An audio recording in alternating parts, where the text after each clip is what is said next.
मन की सुहागरात भाग एक। जी कहिए, क्या कहना है। आधे घंटे के इंतजार के बाद वो आए थे और अब ऐसी सधी आवाज में शिष्टता के साथ पूछ रहे थे जैसे वो कोई समस्या लेकर आई, फरियादी हो। अवनी के नन्हे से दिमाग ने काम करना बंद कर दिया। अब क्या कहे, कैसे कहे कि वैलेंटाइंस डे का कार्ड देने और आई लव यू कहने आई थी। इस सविता की बच्ची ने कहाँ फंसा दिया। क्या जरूरत पड़ी थी उनसे ये कहने की कि जरूरी काम है। उसकी पलकें झुक गईं, कपोल आरक्त हो गए और शब्द अधरों में अटक गए। आपको जो कहना हो बेझिझक कहिए। अब हमें जीवन भर साथ रहना है। आप मुझ पर भरोसा कर सकती हैं।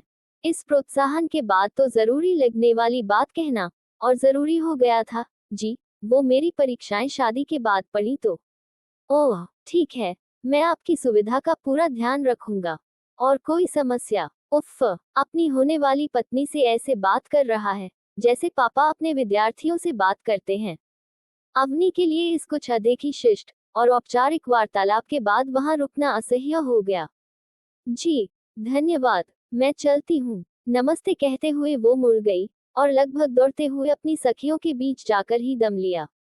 घर लौटने के लिए ऑटो में लदने के बाद ठिठोली करती सखियों को ये छोटी सी कथित रोमांटिक मुलाकात उनके आग्रह पर शब्दशः सुनाई तो सबने सिर पीट लिया।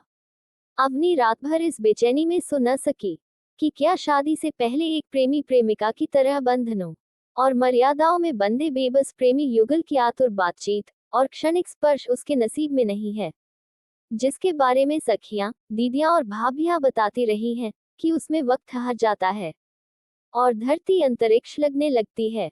संयुक्त परिवार की सबसे छोटी संतान अवनी बचपन से बड़ी बहनों और दादी बाबा की आज्ञाकारी गुड़िया ही रही थी। उसे दुलार भी सबसे ज्यादा मिला था और कुछ गलत होने पर बचपने के ताने भी। अपने से ज्यादा उसे दूसरों के दिमाग पर भरोसा होता था। हर काम पूछकर करना और गलती होने से डरना उसकी आदत थी। पहली बार सखियों के कहने में आकर मन की आकुलता ने उसे समझा बुझाकर बिना किसी से पूछे अंबर से मिलने की पहल करने को मनाया था। पर कहीं उसने अंबर से शादी करने के लिए हाँ करके गलती तो नहीं कर दी। पर हाँ न करती तो करती भी क्या। पापा की क्या हालत हो गई थी। मांगलिक होने के कारण उसकी शादी के लिए लड़का ढूंढते ढूंढते पापा थक गए थे। एक बार जब शादी तय हुई तो लड़के वालों ने सगाई वाले दिन ही अपने यहाँ हुई एक मौत का दोष उसके नक्षत्रों को देकर शादी के लिए मना कर दिया था और पापा तनाव व निराशा में अपने दोस्त अंबर के आगे हाथ जोड़कर रो पड़े थे। अंबर अपने माता पिता के देहांत के बाद छोटी आयु से ही परिवार की जिम्मेदारियां संभालते रहे थे, फिर शोध आरंभ कर दिया था। इसीलिए अब तक शादी नहीं की थी। थे तो वे पापा से बहुत छोटे, पर पापा से उनका मानसिक स्तर इतना मिलता था कि मित्रता घनी थी। वे पहले तो स्वयं और अवनी की उम्र के 15 वर्ष के अंतर के कारण झिझके, पर अपने दोस्त की जिद के आगे झुक गए। जब अवनी के सामने ये प्रस्ताव आया तो वो हतप्रभ रह गई। पर जब दादी ने समझाया कि उम्र में अधिक अंतर होने पर पुरुष पत्नी को अत्यधिक प्यार करता है, तो उसने उन्हीं में अपने सपनों के राजकुमार की तलाश शुरू कर दी। आखिर हर लड़की के कुंवारे मन की तरह अवनी के मन में पति के रूप में दीवानगी की हद तक चाहने वाला प्रेमी पाने की लालसा हर लालसा से बड़ी थी। पर शादी के बाद उसने अंबर में सपनों के राजकुमार जैसा कुछ न पाया। हालांकि कमी किसी चीज की न थी। घर का काम करने के लिए नौकर थे। वो कुछ भी खरीदने के लिए कहे या कहीं जाने को अंबर कभी मना नहीं करते थे। लेकिन ऊंचे प्रशासनिक अधिकारी होने के कारण व्यस्त बहुत रहते थे। सुबह उनके उठने से पहले ही मिलने वालों की पंक्ति लग जाती। रात भी देर तक वे लोगों की समस्याएं सुनते सुलझाते रहते। उनका स्वभाव इतना अच्छा था कि उन्हें सब साधु कहते थे। पर अवनी के लिए इस साधु प्रकृति के पुरुष के साथ सामंजस्य बैठाना किसी परीक्षा से कम न था। उसके कोरे कुंवारे मन में एक सपनीले प्यार को देने और पाने की जितनी पिपासा थी, अंबर में उतनी ही निर्लिप्तता। वो अल्हड़ किशोरावस्था की उन्मुक्त उमंगों की जीवंतता थी।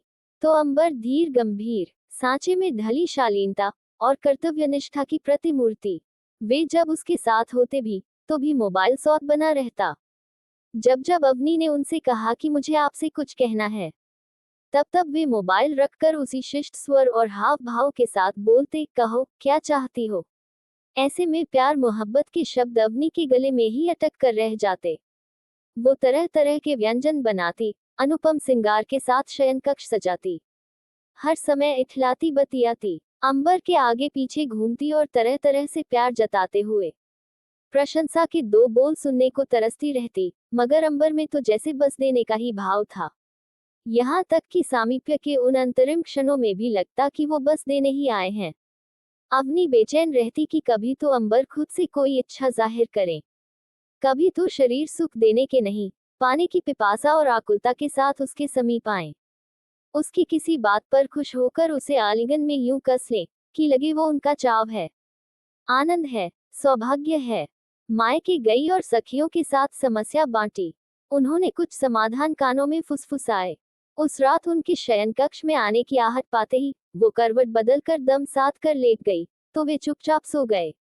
अगली रात उनके प्रणय स्पर्श पर इठलाकर बोली कि आज मुझे नींद आ रही है, तो वे सॉरी बोलकर सो गए।